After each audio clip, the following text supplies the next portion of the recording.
Welcome. We're so glad you come to visit us. It is exciting that you've got your new season coming up, and I know we want to talk a bit about some of the highlights of that.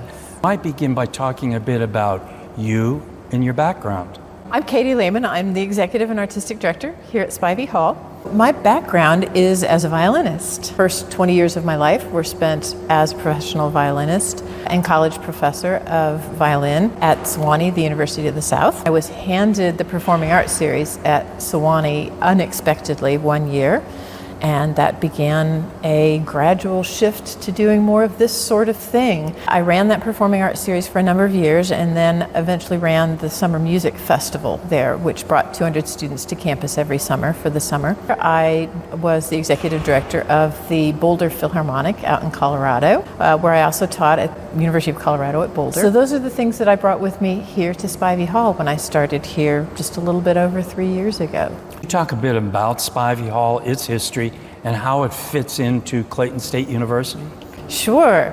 Spivey Hall, well, we're celebrating 35 years this coming year. Spivey Hall was the vision of Walter and Emily Spivey, whose pictures are on our wall here.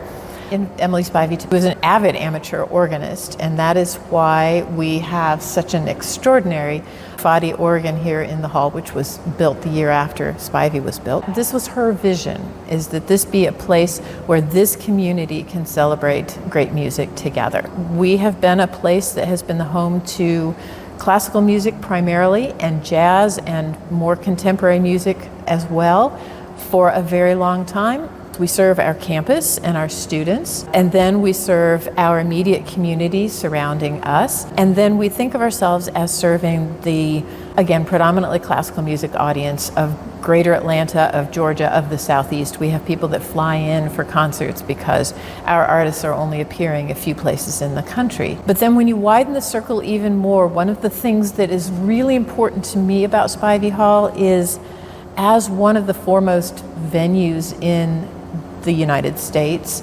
we forward the cause of music. What we do is part of creating a legacy of music of our day. We receive funding from Clayton State University that covers a portion of our staffing costs. The majority of our full-time staff are covered by the university. Beyond that, every penny of programming, every penny of everything we do in this place, our education programming, our children's choir, everything that we do in the community and our engagement, all of that is money that either comes as ticket revenue or the larger portion is donated money. We rely on our community for our funding. We're very lucky that our community continues to support us the way they do. How does Spivey gain its international reputation? First of all, it was the building of a building and the prioritizing by Emily Spivey of the acoustics, the sound of the hall, the look of the hall, but mostly the sound of the hall, which is why it's most well known. And then over the years, the support of the hall has enabled us, for instance, to have two of the finest Hamburg concert grand pianos in existence. These are maintained by the head technician from Steinway, London. When we had Jonathan Biss this last weekend, he said, "It is a dream to play here. It is a dream to play in a hall that sounds this good, on a piano that is this exquisite, and for an audience that sits in rapt attention, that is so knowledgeable, that is so warm and appreciative. It just feels like a magnificent place to play." What about next season? What's it looking like? I am so excited about what we're bringing to Spivey Hall next year. We start off with one of my favorite violinists in all of the world, and that's Gil Shaham, who is with his partner Akira Iguchi, his recital partner, will be doing our opening concert on September 21st. Gil was one of the performers at Spivey Hall in season 1. So that's a very special thing and a really important way to celebrate our anniversary. I love the fact that we have mature artists like Emmanuel Axe or Renee Fleming and Gil Shaham. And I also love that we are still discovering the new ones. So we have artists like Alexander Malafiev, this brilliant young pianist, still basically college aged. And we really hope to watch his career flourish over the next 30 years. And we are so proud to be a part of the launch of that. We have Beatrice Rana coming back here. We have Jan Leszecki, the Canadian pianist, who is really taking the world by storm right now. We have Songjin Cho, who is extraordinarily well known in Europe, but again, he's an artist who's maybe 30 at this point, but super well established. You have some chamber ensembles coming through? For chamber music, we have so many great quartets coming, for one thing.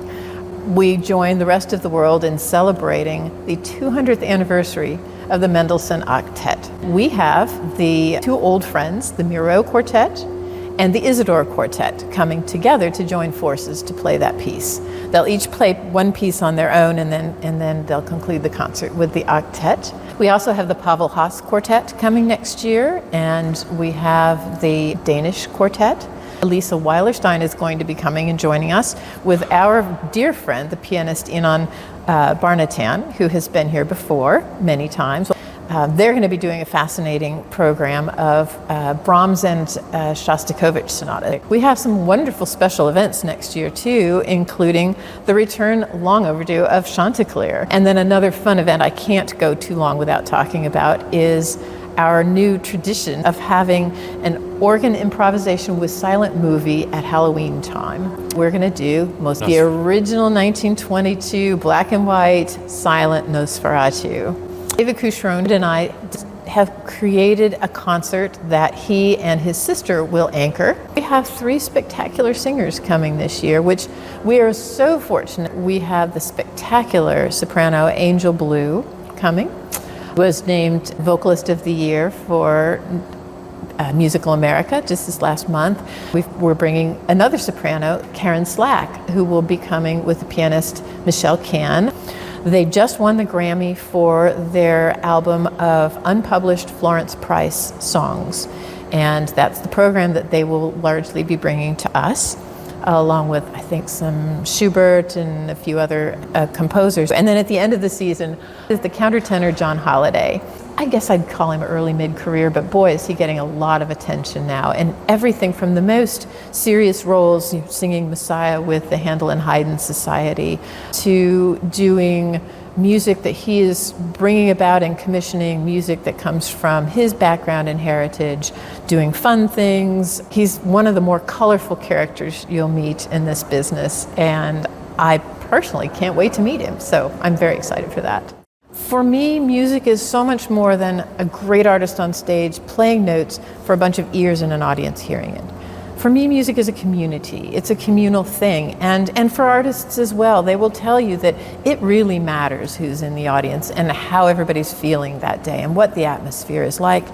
And if people are there because they feel really invested in the place, the artist, the programming, all of that. So it's a holistic way of looking at things, and it's really important to how we program here. I'm very much in touch with our subscribers and our supporters here. Always very secretive. It's always been a tradition here that the executive director is very secretive about the season until the day it's announced. Nobody knows anything that's on the season. But often when it's announced, people will say, oh, I think, I mentioned that, or I had a hand in this one. And I want people to know that they did have a very important hand in what's on our stuff. It reflects who they are and what they want.